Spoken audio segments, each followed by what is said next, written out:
Well, thanks for that very generous introduction, Sangha. Yeah, so back in the depths of time, I made the mistake of offering to give a talk on Dickens' Christmas Carol and relate it to the theme that we were discussing. And then it sort of became a bit of a tradition. So I can't remember, we've had Scrooge and the 5 aspects of the spiritual life, Scrooge and the 4 reminders that turn the mind, 4 thoughts that turn the mind, Scrooge and the 5 aspects of the spiritual path. I think we've done that twice. Scrooge and the 7 stages of the puja. We've even had Scrooge and the Tantric Guru. And we've probably had quite a lot that I've forgotten as well. So every year for the past few years, I've said, oh, no, not again. No, surely you don't want me to do that again. And every year the centre team say, oh yeah, do your Scrooge thing. So I'm rising to the challenge. This year, well, our current theme is radical reality, but we had an alternative title for it, which was Shocking Buddhist Ideas. So I am going to rise to the challenge of trying to bring out most of the shocking Buddhist ideas that we talked about from the story of Scrooge and the Christmas Carol. And it turns out not to be such a challenge after all. And I think there's a reason for that. And it's not such a challenge after all to relate that story to whatever our theme is. Because the story of Scrooge, the story in the Christmas Carol, is a story of spiritual transformation, spiritual growth. And I get the sense, well, I think it's obvious from reading it, that Dickens had a sense of how that happened. So the Dharma is also about spiritual transformation, spiritual growth. And I think, so therefore, there's certain sort of universal Dharma truths that are in that are brought out by the Christmas Carol story. So it's not that difficult to bring out. Anyway, that's what I'm going to do. Yeah, the story does represent some Dharmic truth, does present us with some Dharmic truths. And okay, it's a bit cheesy and sentimental, and that's really been exacerbated by all the movies and whatnot made about it. And I really hate sentimentality. And okay, it glorifies Christmas, which has become a sort of consumerist extravaganza. But there you go. It's and it's been told before, over and over by me, for all those reasons. But there is something. Hey, it's a good story. It's a good story. It's a Dharmic story. It clearly illustrates some universal truths about how we grow, how we become larger, wiser, warmer people. So here goes. First of all, I'll tell the story. And as I tell the story, I'll just mention a few shocking Buddhist ideas that are brought out by the story. And then I'll focus a little bit more on two at the very end. But first of all, a brief summary. So the story starts by introducing us to one Ebenezer Scrooge, who a character who's become so famous he's entered the language, don't be a Scrooge or whatever.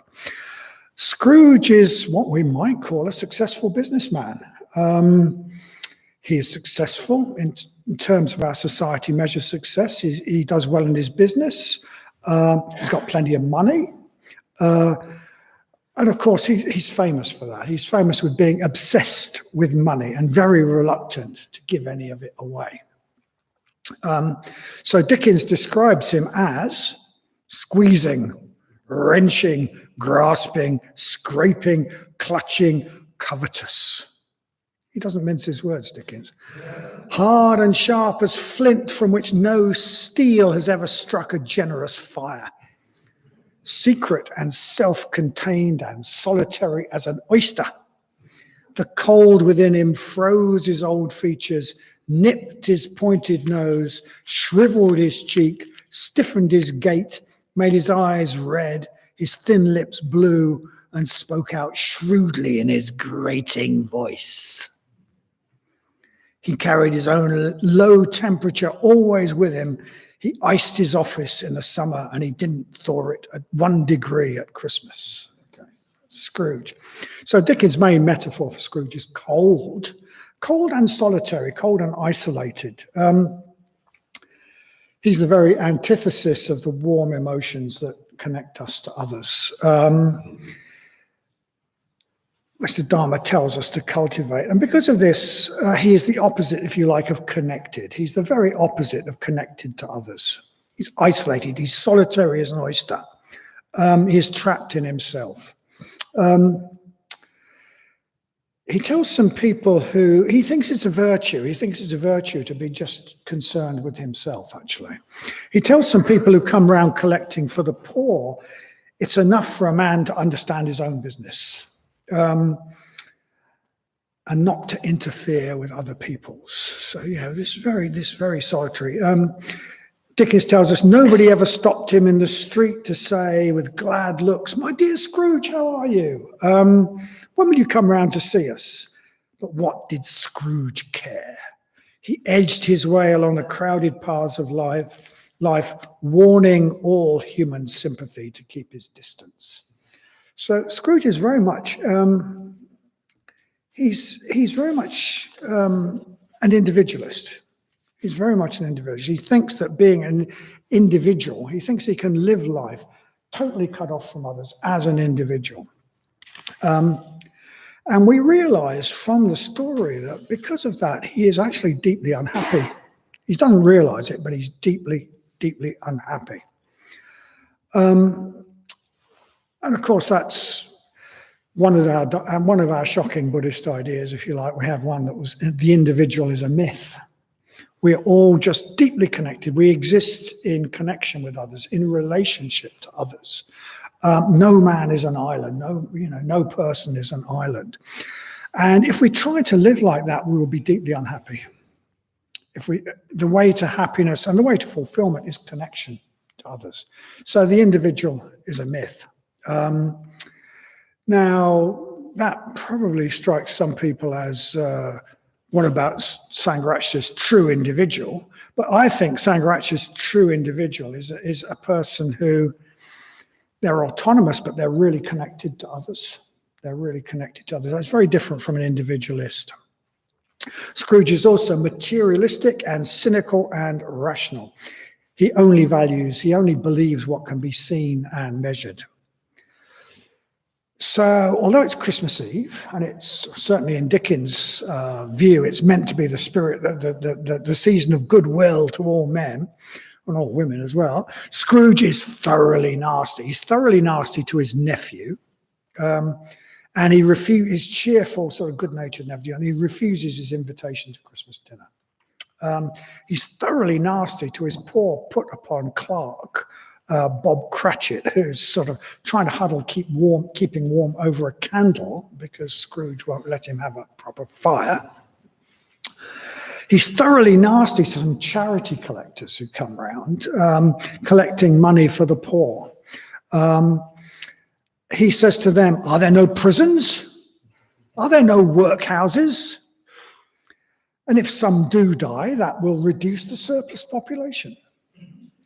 So, he's just, well, what do you say? He's all reason and no human empathy, no sense of humanity, no sense of connection to others. He just lives on the surface of things, sort of cut off from the depths. And when his nephew, his cheerful, good-natured nephew, genuinely wishes him a Merry Christmas, he says famously, "Bah humbug," is what he says. "Bah humbug." And then he goes on, "Merry Christmas? What reason have you to be merry? You're poor enough." But his nephew is more than a match for him. His nephew replies, "Well, what reason have you to be dismal then? You're rich enough." So here is fairly obviously one of our shocking Buddhist ideas illustrated. A few weeks ago, Pranya Hridaya gave a talk called "Less is More," I think, I hope. And here is a case in point. Scrooge's nephew has less, but as a human being, he is more. He is more happy. In all the most important ways, he has more. He has better relationships. He has more positive emotions. I'm not saying he's enlightened, but he's wiser than Scrooge, actually, in the way he lives his life. So less is more. To me, Scrooge seems very much in keeping with the spirit of our times in a way. The message we're bombarded with in the media, etc., is that the way to be happy is to have more stuff, more money, more stuff. That's the key to human well-being. We don't seem to have noticed that we're already rich enough. We're rich enough. Why are we so dismal? Rich enough as a society, but so many people live dismal, unfulfilled lives. As a society, we're rich enough. What reason have we to be dismal then? But there's an epidemic of dismalness. I remember somebody saying to me that they'd spent some time with a very poor disabled family. They were working on some sort of project. They were spent some time with a disabled, very poor family in Nepal, and they arrived back at Heathrow, and they thought something terrible had happened. They thought, oh my God, there's been some terrible catastrophe because everybody seemed so tense and miserable compared to the people that they'd been staying with who had nothing. And he said, I realized that I was in a society that was in the grip of a collective neurosis. Yeah, I mean, as a society, we're rich enough. I think even as, this is contentious, but as individuals, we're rich enough. And if you don't believe that, go and spend some time with, say, our Dharma brothers and sisters in India who have, by our standards, very often nothing. But hey, they're a lot less dismal. There's a lot more smiling and laughing goes on. So yeah, less is more. Less can be more. There's nothing wrong with wealth, and there's nothing intrinsically positive about poverty. But that being focused on wealth as the end of life is just a really good way to be less, actually, to have less genuine well-being. So Scrooge is there. Scrooge is in a dark place. And our story starts by showing him at a dark time of year. Of course, it's Christmas. In fact, it's 3 o'clock in the afternoon, but it's already getting dark.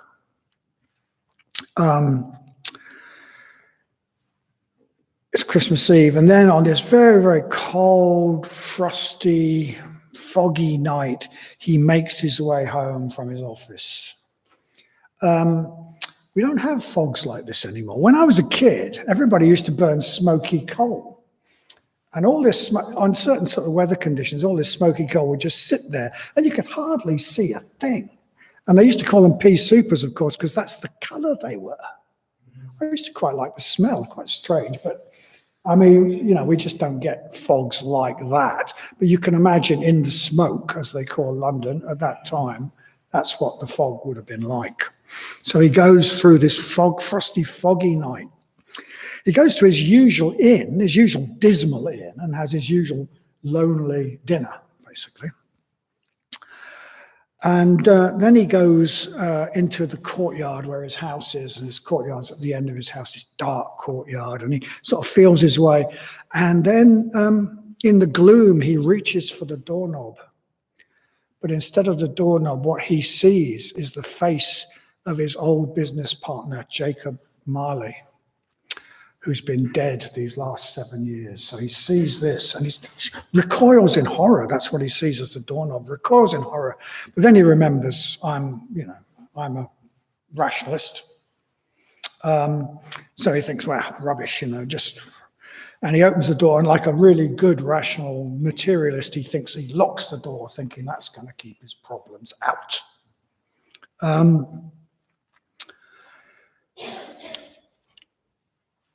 So then he gets into the hallway, of his big, dark, dismal house, gloomy house, and he thinks he sees a hearse and a coffin going up the stairs. And then he gets into his dark, gloomy living room, and he's got one of these fireplaces that's all sort of carved with ornamental heads and everything. And he sees on these heads, instead of the carvings, he sees on each one the face of his old dead business partner, Jacob Marley. Then a bell starts to toll. And he hears the clanking of chains, as though someone is dragging them across the floor. And Jacob Marley's ghost appears to him, looking miserable and all wrapped around with chains. But Scrooge is not going to be receptive to this sort of thing. I mean, he just thinks, whatever. In fact, he's still trying to protect himself with his defense of sort of rational materialism. He tries to make a joke of it. He says that this vision, he thinks that this vision is nothing more than him having had a bad dinner, basically. He says, I think this vision smells more of gravy than the grave. Joke.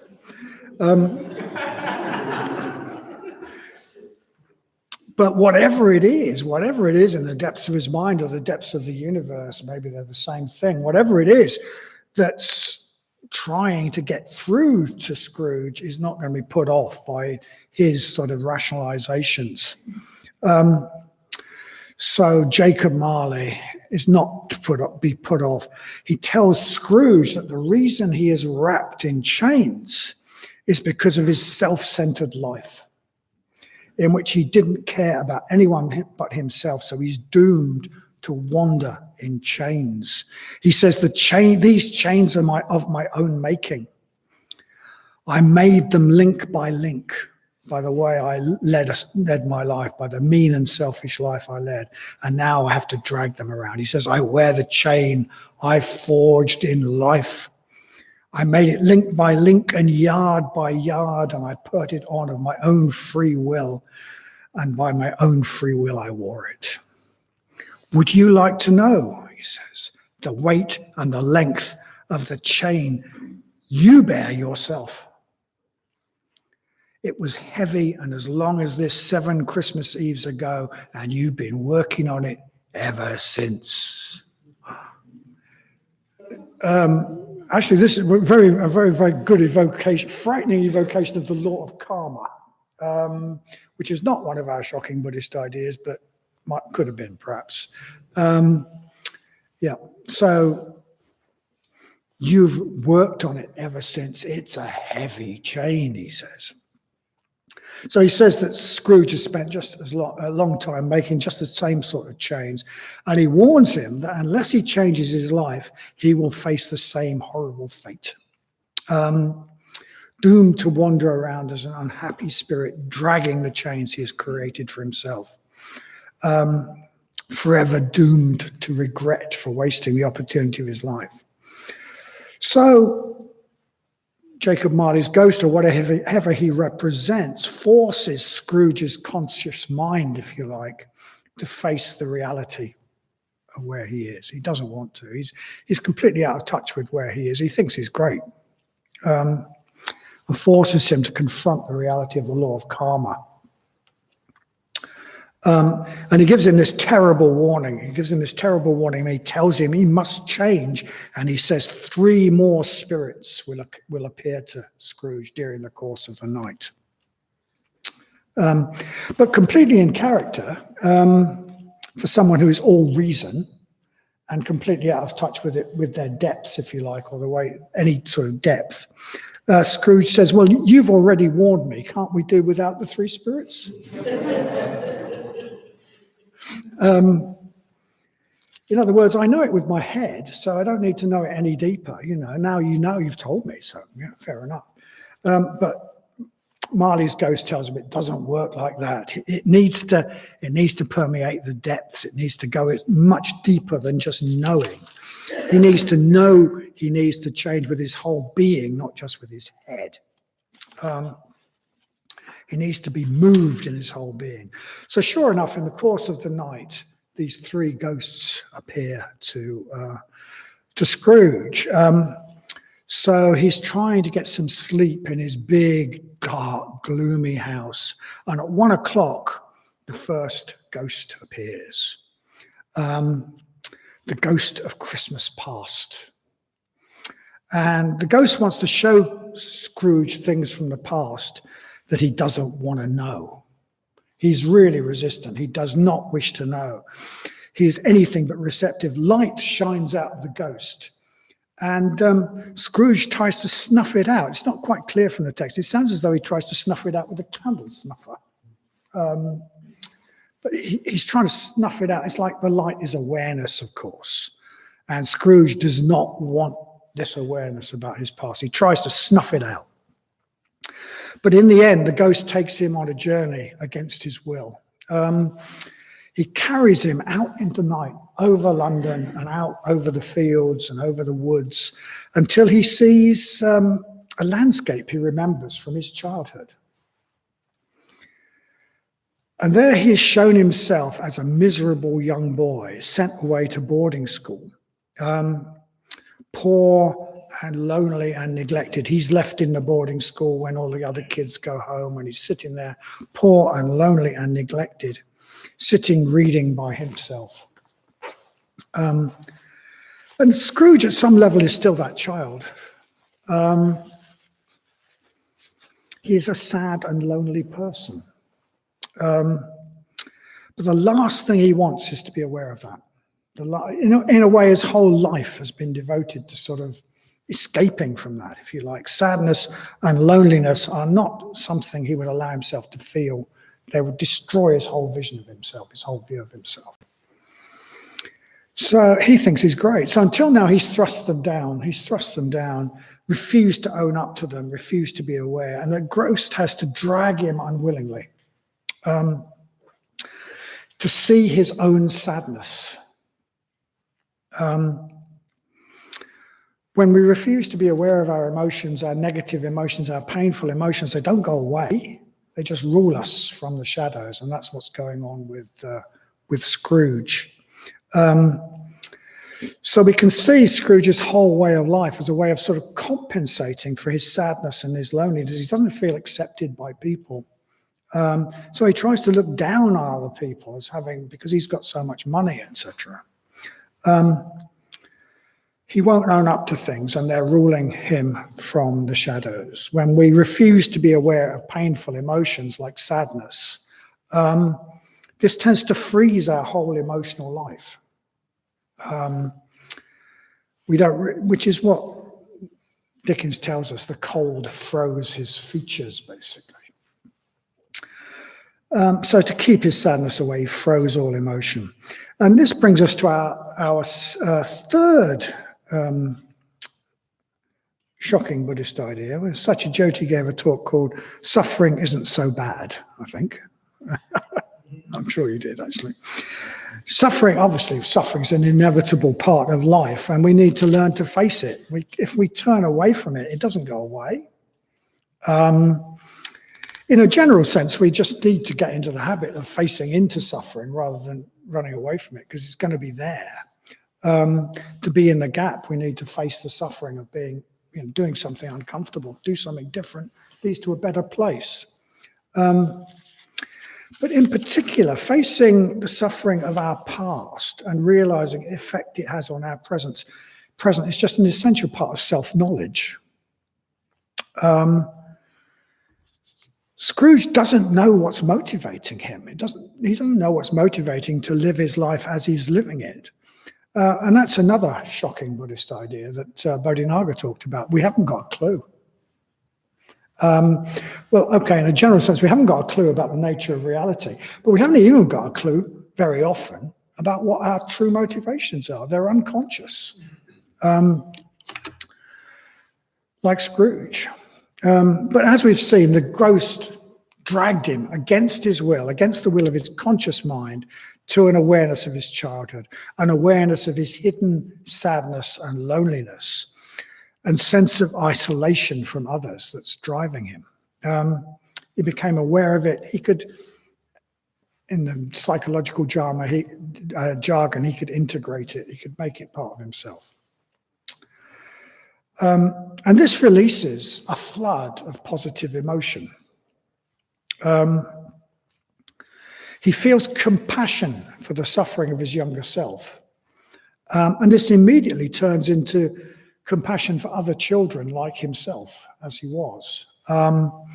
So he gets an uprush of regret for having turned away a child just like himself who came to the door begging for food. He feels regret. He feels shame at the way he is. Was returned to shame a little while later. He's shown his own sister who died as a young adult, and he re-experiences his love for her and his sadness at her death. And then he's shown himself in his first job with his good friend Dick, and his very, very kind and generous employer, classic Buddhist name, Dickens' name, Mr. Fezziwig. It's good with names, Dickens. So he remembers the kindness and generosity of his employer, and he feels an uprush of gratitude, and once again, a shame about the way he is. So Scrooge, in a way, an awareness of the suffering he has experienced as a child, which he'd been pushing down, he lets that come into the light of consciousness, or it's forced to. And he finds that opens the door to empathy for others, compassion for the suffering of others, and he finds himself experiencing metta and gratitude. So he's starting to open up. His emotions are opening up. And then the ghost vanishes. But this acknowledging his suffering and opening up to his emotions, the memory of warm feelings that he suppressed, to protect himself, all these have started a change. There's started a change in Scrooge. So when the next ghost appears, he's receptive. He's receptive rather than just pushing it away. So the ghost of Christmas present appears, and Scrooge says, "If you have anything to teach me, let me profit by it." So that's a big change from the first ghost, actually. And what the ghost does is, first of all, he shows other people enjoying Christmas. In particular, he shows other people enjoying their relationships at Christmas, enjoying the love they have for each other. And in particular, he shows people he thinks he's better than, like his poor nephew and his very poor, because he doesn't pay him very well, clerk, and various people like that. So he shows him the nephew who he said bar humbug to, with his fiancée, and Bob Cratchit with his family, and realizes that they are happy. He realizes that they are happy because they're loved and they love. But even more than that, he shows, the ghost of Christmas present shows Scrooge how other people see him, which is the hardest to take of all. He has shown himself as he looks in other people's eyes. His one-time fiancée, who blew him out because he was starting to get sort of quite stingy, says that his grasping love for money has squeezed out all his good qualities. His clerk's wife describes him as an odious man. Whereas his good-natured nephew tells his fiancée that he's a comical old fellow. She is a bit less charitable. His fiancée is less charitable, and she says, "Shame on him." So shame is no doubt what he feels. And this brings us to another shocking Buddhist idea that we brought out. We had a talk by Sangha Gita called "Shame is Great." Let's get real. Shame makes us want to change. It's a great motivator. In Buddhism, it is seen as a positive mental event, a positive mental state. It's not a pleasant one. It's not a pleasant one. We can get into the habit of thinking that positive mental state equals pleasant mental state. But that's not necessarily the case in the Buddhism. And if we think like that, it might just be a symptom that we got a bit of a wrong handle on the Dharma, that we think the Dharma is all about feeling good as we are now, whereas what the Dharma is really about is us changing towards enlightenment, growing and changing. And that requires, that doesn't happen if we always feel great about ourselves. And that brings us to something else, that suffering isn't essentially a bad thing, as we've said. Suffering is not necessarily a bad thing. And the suffering of some mental states like shame is not necessarily a bad thing. In the Dharma, there are two words that get used for shame, hri and apatrapya. And I'm not sure about this, and anyone that knows more Sanskrit than me can tell me, but I think hri means red.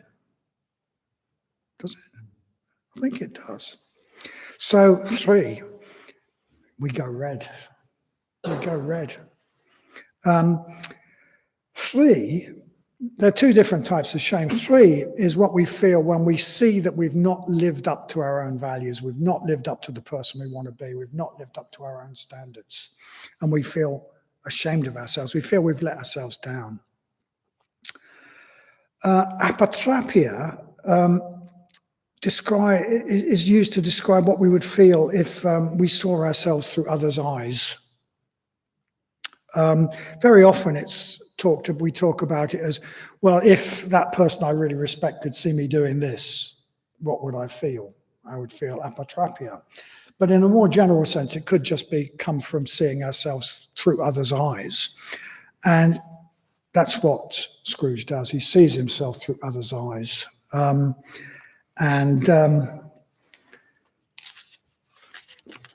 He doesn't like it. He doesn't like it. He doesn't like what he sees.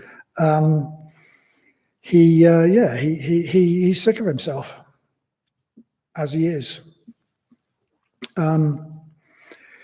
So this is a big dose of self-knowledge for Scrooge, poor old Scrooge. Suddenly the defended castle of self that he's built up that doesn't look so attractive at all anymore. He's tired of it.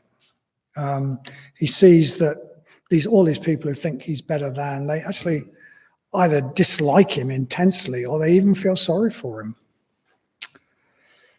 So he's sick of himself, and that makes him ready. That makes him ready to change. It makes him ready for a spiritual death.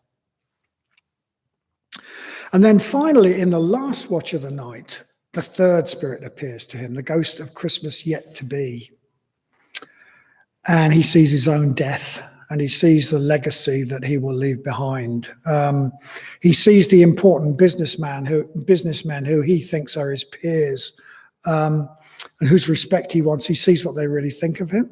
One of them says it will be a very cheap funeral because nobody will go. Another one jokes that, well, maybe he will go to get a free lunch. He sees he has no friends in the world who regret him, that people will steal the possessions that he so much treasures. He sees somebody else sitting in his chair running his business. And he asks the spirit if anyone feels any regret at his death. And he's shown a couple who owe him money and who he's going to throw out of their house, who are rejoicing that he's about to die. Whew. The only sign of his life left in the end is an overgrown gravestone that nobody will bother to look after. So Scrooge actually thinks he's dead. Scrooge actually thinks he's died and this has happened to him, and he's just like, well, you can imagine. But then as morning dawns, this ghost morphs into his bedpost and he realizes he's still alive. He's experienced a spiritual death, but he thought he was dead. So he's just immensely relieved. He's immensely relieved. It seems to him that he's had a chance of a reprieve, an amazing opportunity to live a totally different life, be a completely different person. He's been offered a spiritual rebirth. And he says, I am light as a feather. I'm as happy as an angel. I'm as merry as a schoolboy, giddy as a drunken man. A Merry Christmas to everybody. Happy New Year to all the world. Whoop, whoop.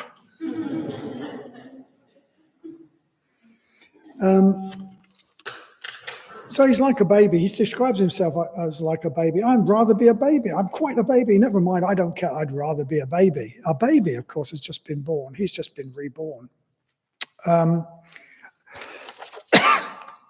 So he sends a turkey to Bob Cratchit's house, his underpaid clerk, in a taxi.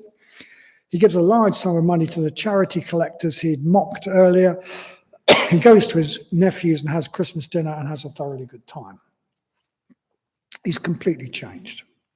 So there's two other shocking Buddhist ideas I'd like to very briefly bring out of that. And the first one is the most shocking of all for most of us. We are not all equal. So the idea that we're all equal is a social and political ideal that gets wrongly applied as though it was a general truth. So of course, we should all be treated as equal in society, politically, in terms of our social and political rights and opportunities. Of course we should. But in terms of our wisdom and our spiritual development, we are not all equal. And it would be a very dismal world if we were, because then we couldn't change. Buddhism posits this idea that we can change, we can grow towards enlightenment. And Sangha describes as enlightenment as just the horizon. We could carry on. If I was as stuck as I was now, well, I'd be stuck as I was now, and that wouldn't be, but we can grow. Thank heavens. If we were all equal, the world would be we'd all be like that, and the world would be a very desolate place. So the Christmas Carol, the story describes a process of spiritual growth, a spiritual death and rebirth. We see two Scrooges, Scrooge at the beginning, Scrooge at the end, Scrooge 1 and Scrooge 2. And Scrooge 2 is a bigger, better person than Scrooge 1. He's also a wiser person. If we were looking for someone for advice, would we look to Scrooge 1 or would we look to Scrooge 2? If we wanted help making a decision, would we look to Scrooge 1 or would we look to Scrooge 2? Scrooge 2 would be a far better guide. And that is why a true spiritual community is not a democracy. Because some people are more worth listening to than others. Now you can't, some people carry more weight. This can't be formalized. We don't want to formalize that into some sort of hierarchy of status or something, but it's just, it arises because people recognize it. And the funny thing is that the more spiritually mature we are, the more we recognize it in others, actually. I mean, it's a sort of sign of lack of spiritual maturity to think that nobody's better than me. The wiser we are, the more open we are to the fact that others are wiser than we are.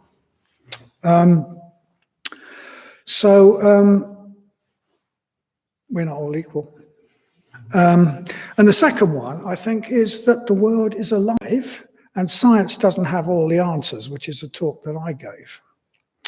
So a real reductionist scientist would see all of the sort of visionary experiences that Scrooge had as being some sort of fault in his brain. Maybe he'd eaten some funny mushrooms or something. And that's how Scrooge sees it. Scrooge says these visions smell more of gravy than the grave. So he thinks he can dismiss it, but something is trying to get through to Scrooge. Now, you could see it as the depths of his mind, you could see it as his being, you could see it as the depth of the universe. I don't really care which, maybe they're the same thing. But something is trying to get through. Something is trying to help Scrooge grow.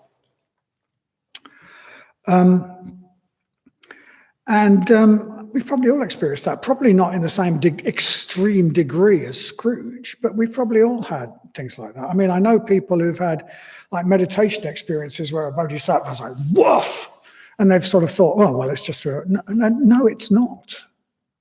Something real going on here. The universe is trying to get through to us. The universe, as it were, wants us to grow. Now, wants to move to higher levels of consciousness. Well, you can believe that or not, but I think it's a matter of experience that there's an urge to grow.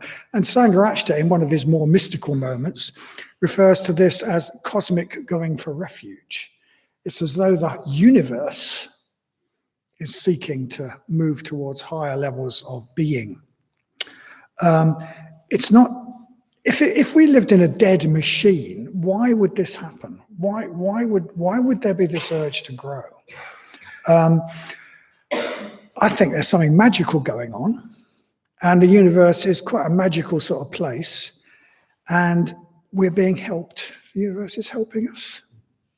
That's what I think. The world is alive, and science doesn't have all the answers, which isn't to say that if I was building a bridge, I wouldn't want to use mathematics to do it, but we apply that in the wrong areas, I think, sometimes. So the world has helped Scrooge to grow. Scrooge has broken out of his prison. Dickens tells us he became as good a friend, as good an employer, as good a man as the city ever knew. Some people laughed to see the alteration in him, but he let them laugh because he was wise enough that nothing ever happened on the globe for good at which people did not laugh. And he thought he would rather see their faces laughing than in other expressions, basically. His own heart laughed, and that was good enough for him. So I hope that brought out a few shocking Buddhist ideas in that story.